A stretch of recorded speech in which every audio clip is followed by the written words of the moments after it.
Hai History Lovers, bantu kami dengan subscribe channel ini dan jangan lupa follow Instagram kami @pecinta_sejarah. Terima kasih. Berbeda dengan perang klasik sebelumnya, perang modern sangat dinamis dalam setiap peristiwanya. Perang modern ibarat tubuh manusia yang dapat berubah-ubah kondisi. Perang modern bisa memutarbalikkan keadaan seorang pemenang menjadi pecundang. Faktor penting yang mempengaruhi kedinamisan perang modern adalah teknologi dan strategi. Dengan digunakannya dua aspek tersebut, maka tidak bisa kita bilang pihak yang terpojok adalah pihak yang kalah. Dalam perang modern, perputaran kondisi terus terjadi, bahkan sekalipun pihak yang hampir menang. Titik balik perang selalu bisa mengubah nasib pihak yang tadinya hampir kalah menjadi pemenang. Salah satu titik balik yang mengubah pihak pemenang menjadi pihak yang kalah bisa kita lihat pada pertempuran Stalingrad yang terjadi pada Perang Dunia Kedua. Pertempuran ini menjadi kunci Uni Soviet untuk bisa menundukkan Jerman. Pertempuran Stalingrad berkecamuk selama 6 bulan lamanya dan salah satu yang paling berdarah dalam sejarah. Mari kita membahasnya.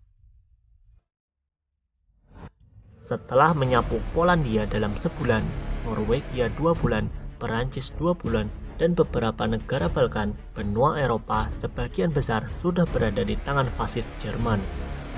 Dengan ini, Hitler bisa memfokuskan ambisinya untuk menyerang USSR. Pada tahun 1941, Jerman mulai menginvasi Soviet dalam kampanye Barbarossa. Dalam bulan pertama invasi, Jerman berhasil menaklukkan 1/4 wilayah Soviet yang terdiri dari Belarus, Ukraina, dan negara-negara Baltik, bahkan hingga ke pinggiran kota Moskow dan Leningrad. Namun, bagaimanapun, operasi Barbarossa gagal mengalahkan Uni Soviet dalam satu kampanye besar. Ini membuat Hitler dan para jenderalnya harus bersabar untuk melanjutkan serangannya karena musim dingin Rusia sudah sangat mengganas.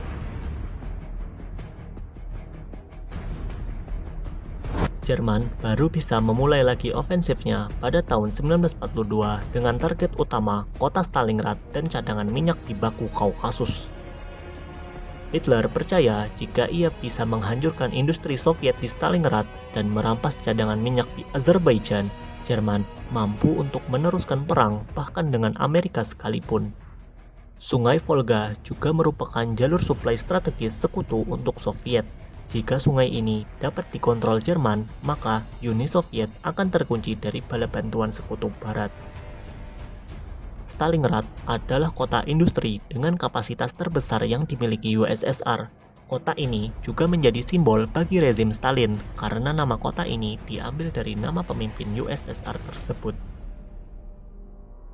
Jerman memulai serangan ini pada 28 Juni 1942 dengan nama sandi Operasi Case Blue. Tentara Jerman terkonsentrasi di bagian timur Ukraina dan dibagi menjadi dua grup. Army Group A dikomandoi oleh Field Marshal Wilhelm Lee dengan kekuatan Tentara Angkatan Darat ke-17 dan Divisi Panzer Pertama. Tugas mereka adalah mengamankan cadangan minyak di Kaukasus. Adapun Army Group B dikomandoi Field Marshal Fedor von Bock yang berkekuatan Angkatan Darat ke-6, Divisi Panzer ke-4, 2 divisi Rumania, dan 2 divisi Italia-Hungaria akan mengontrol Sungai Volga dan juga Stalingrad. Sementara itu, di sisi Rusia, Marshal Yeremenko diangkat sebagai Komandan Front Selatan dan diperintahkan untuk melakukan perlawanan bersama Komisaris Nikita Khrushchev. Divisi Tentara ke-62 diciptakan untuk melakukan perang habis-habisan. Divisi ini terdiri dari para warga Stalingrad yang dikomandoi oleh Letjen Vasily Chuikov. Pada 20 Agustus 1942, Jerman menyeberangi Sungai Don dan berada di pinggiran kota Stalingrad. Sebelum terjadi pertempuran, Rusia memindahkan semua bahan pangan dan ternak keluar kota. Sebagai perbandingan, pihak Aksis berkekuatan 270.000 pasukan, 500 tank, 600 pesawat, dan 3.000 unit artileri.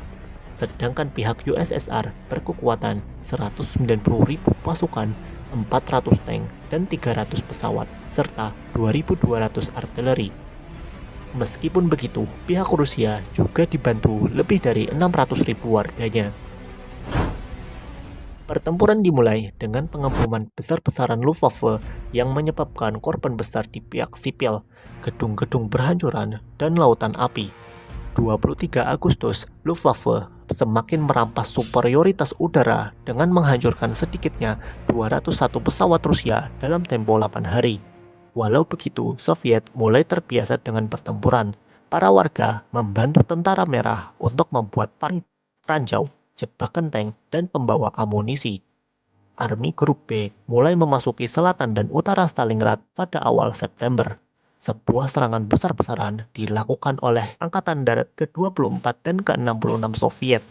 Korps Panzer Soviet ke-14 dikalahkan dengan mudah oleh para pengebom Luftwaffe Jerman. Total kerugian Soviet setidaknya 30 tank hancur dan serangan balasan ini gagal. Nasib tragis terus menimpa Red Army dengan kekalahannya di selatan pada 18 September dan sebanyak 40 tank hancur. 24 September, Red Army harus mundur ke Stalingrad dan dimulailah pertempuran kota atau urban warfare. Perang ini mengharuskan tentara Jerman merebut bangunan demi bangunan, jalan demi jalan, rumah demi rumah, bahkan ruangan demi ruangan. Joseph Stalin mengeluarkan maklumat 27 yang berisi perintah bertahan sampai mati. Bala bantuan terus berdatangan dari seberang sisi sungai Volga. Cadangan kekuatan USSR mulai dipusatkan pada pertempuran Stalingrad. Para pejuang bertahan mati-matian dengan merebut posisi-posisi yang strategis seperti atap rumah dan jendela-jendela. Tentara Jerman berhasil menguasai dua dataran tinggi Stalingrad, yaitu Mamaev Kurgan dan Lysaya Ora. Wehrmacht juga berhasil merebut setengah pabrik tank yang memproduksi T-34 Soviet. Meskipun begitu, USSR tetap memproduksi tanknya di tengah pertempuran. Pertempuran terus berlangsung hingga berbulan-bulan lamanya, hingga Jerman berhasil menguasai 90% kota pada akhir Oktober. Faktor lain yang mempengaruhi pertempuran adalah penggunaan sniper yang dimiliki Jerman cenderung lebih banyak dan berpengalaman. Namun, Soviet juga tidak mau kalah untuk mencari posisi sniper Jerman dengan mengorbankan para warganya. Salah satu sniper terkenal Soviet adalah Vasily Zaitsev yang menyumbang kontribusi besar dengan membunuh banyak perwira Jerman dan mengajari sniper-sniper muda. Pada akhir Oktober, kepemimpinan Tentara Angkatan Darat ke-6 dipimpin oleh Jenderal Friedrich Paulus yang mengontrol hampir seluruh dataran Stalingrad dan mencapai hilir sungai Volga. Superioritas udara Jerman adalah salah satu faktor yang penting keberhasilan Luftwaffe di awal kampanye. Tercatat, antara 12 hingga 28 Oktober, Luftwaffe melakukan setidaknya 10.000 misi jam terbang. Kelemahan fatal Jerman ialah menempatkan divisi-divisi negara satelit pada sayap kanan dan kiri mereka untuk penjagaan. Divisi-divisi satelit Jerman cenderung kurang persenjataan, motivasi, dan semangat perang dibandingkan Jerman. Panggilan-panggilan untuk bala bantuan sering diabaikan, dan alhasil penjagaan sayap-sayap Jerman hanya dijaga sekitar 20 hingga 30 tentara per kilometernya. Terkonsentrasinya pasukan Jerman ini di Stalingrad membuat pasukan Axis mengabaikan konsolidasi posisi di belakangnya. Jenderal Paulus yang menyadari hal ini segera meminta perintah untuk mundur dari Stalingrad. Namun permintaan ini ditolak mentah-mentah oleh Hitler dengan alasan Stalingrad terlalu berharga untuk dilepaskan bagi propaganda Nazi. Pada musim gugur, Soviet telah menyiapkan 800.000 prajurit yang dipimpin oleh Jenderal Zhukov dan Vasilevsky untuk melakukan serangan balasan. Operasi Uranus dimulai pada tanggal 19 November 1942 dengan 3 serangan sekaligus yang dipimpin oleh Jenderal Vatutin. Operasi ini bertujuan untuk mengurung Angkatan Darat ke-6 Jerman dengan menusuk sayap-sayap lemah yang dijaga divisi Rumania, Hongaria, serta Italia tersebut. Red Army akhirnya melakukan pengepungan setelah 4 hari pada tanggal 23 November. Angkatan Darat ke-6 yang terdiri dari 265.000 pasukan digabung oleh Soviet. Di situasi yang penuh keputusasaan Angkatan Darat ke-6, Army Group A juga memutuskan untuk menghentikan operasinya di Kaukasus karena medan yang ekstrim pada tanggal 19 Desember.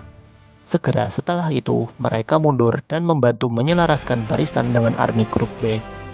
Sementara itu, Don Army Group yang terdiri dari kompresi 22 divisi yang dikomandani oleh Field Marshal Manstein datang untuk menyelamatkan Angkatan Darat ke-6. Manstein meyakinkan Hitler bahwa Angkatan Darat ke-6 bisa diselamatkan jika Luftwaffe berhasil memasok suplai yang cukup melalui udara. Marsekal Utama Göring percaya bahwa hal ini bisa dilakukan. Namun pada akhirnya, taktik ini gagal sejak Luftwaffe tidak punya kekuatan cukup untuk terus menyalurkan perbekalan yang besar. Terlebih lagi untuk pasukan inti Panzer keempat yang memerlukan banyak bahan bakar. Hal ini juga diperparah dengan pengeboman yang dilakukan oleh Soviet terhadap pangkalan-pangkalan Luftwaffe di sekitar Kharkov. Rencana Jerman untuk menyelamatkan Angkatan Darat ke-6-nya terjadi di utara hingga 48 km jauhnya. Namun, ofensif ini berujung dengan kegagalan karena lambatnya Angkatan Darat ke-6 untuk bisa menerobos barikade Soviet. Situasi diperparah dengan terjadinya malnutrisi, penyakit, kedinginan, kurangnya persediaan di antara Angkatan Darat ke-6. Dengan kondisi serba tersiksa, menyerah adalah satu-satunya pilihan untuk Angkatan Darat ke-6. Namun para petinggi Jerman memerintahkan mereka untuk menahan selama mungkin selagi Don Army Group mengalihkan perhatian Red Army. Dengan bujukan terakhir, Hitler mempromosikan Jenderal Paulus menjadi Field Marshal agar tidak menyerah kepada USSR. Karena sejauh ini, belum ada Field Marshal Jerman yang tertawan oleh musuh. Namun semua itu tak digubris oleh Paulus dan ia akhirnya menyerah pada 2 Februari 1943. Stalingrad adalah kekalahan besar pertama Nazi Jerman pada teater Eropa. Menteri propaganda yaitu Goebbels memerintahkan rakyat untuk perang total yang dimana seluruh sumber daya bangsa akan digunakan untuk kesuksesan militer. Tapi pada akhirnya hal ini sia-sia karena Jerman sudah kehilangan pasukan-pasukan terbaiknya dan ditambah gempuran dua front yaitu dengan Uni Soviet di timur dan Inggris di Sisilia bersama sekutunya.